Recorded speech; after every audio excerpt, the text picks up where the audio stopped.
নগাঁও জিলা বিদেশী ন্যায়াধিকৰণে চিনাক্ত কৰা 15 বাংলাদেশীক বিতাড়নৰ বাবে দিয়া নিৰ্দেশৰ 15 জনৰ ভিতৰত আছে কলিয়াবৰ গৰৈমাৰীৰ তাহেৰ আলীৰ নাম। বিদেশী ন্যায়াধিকৰণে চিনাক্ত কৰা কলিয়াবৰ গৰৈমাৰীৰ তাহেৰ আলীৰ ঘৰত এতিয়া হাহাকাৰ পৰিস্থিতি। ডিটেনশ্যন কেম্পত থকা কলিয়াবৰৰ তাহেৰ আলীক পূৰ্বেও পুছবেক কৰা হৈছিল যদিও পুনৰ ভাৰতলৈ ঘূৰি আহে। গুৱাহাটী উচ্চ ন্যায়ালয়ত তাহেৰ আলীৰ বিৰুদ্ধে গোচৰ চলি থকা বুলি জানিব পৰা গৈছে।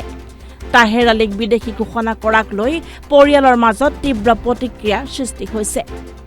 24 ঘণ্টাৰ ভিতৰত কলিয়াবৰ উলুৱনি থানাৰ অন্তৰ্গত তাহেৰ আলীক বিতৰণ কৰাৰ নিৰ্দেশৰ বিৰুদ্ধে খুব উজাৰিলে তাহেৰ আলীৰ পৰিয়ালৰ লোকে।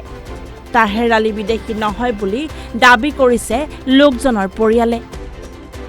নিজৰ সৰু ভাই 13 জন, বনি আছে 4 জন, 5 জন, আৰু ভাই হৈছে ককাই ভাই 8 জন। তাহেৰ কিমান দিন ধৰি আপোনাৰ ডিটেনশ্যন কেম্পত আছে? সি আছেতো আগত আছিলে 4 বছৰ, এতিয়া আকৌ 1 বছৰ হ'ল। সিটো বিধি কেনেকৈ হ'ব? ইয়াৰ জন্ম গৰৈমাৰী। ভাই সৰু আছে, ডাঙৰ আছে 8 জন। আপোনাৰ নিজৰ ভাই?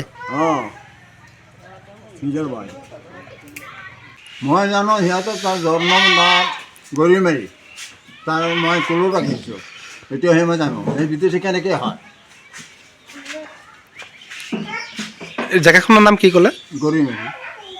আপুনি কি এই গাঁৱৰ হয়? অঁ, এই গাঁৱৰে। একদম কলত থাকোঁতে দেখিছোঁ, ইয়াতে জন্ম মই কলত ৰাখিছোঁ। আপুনি তাৰ কেতিয়াৰ পৰা মানে দেখিছিলে, কেতিয়াৰ পৰা এই গাঁওখনত হৈছিলে? জন্ম হোৱাৰ আগতে ইয়াতে মই আছোঁ। আপোনাৰ বয়স কিমান হ'ব?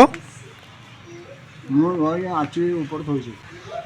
80 ওপৰত হ'ব ন? সেইটো ঘৰ তাত সেই বিদেশী কেনেকৈ হ'ব? কলিয়াবৰৰ পৰা নেকিবুৰ ৰহমানৰ ৰিপৰ্ট, এনি ভাৰত 24।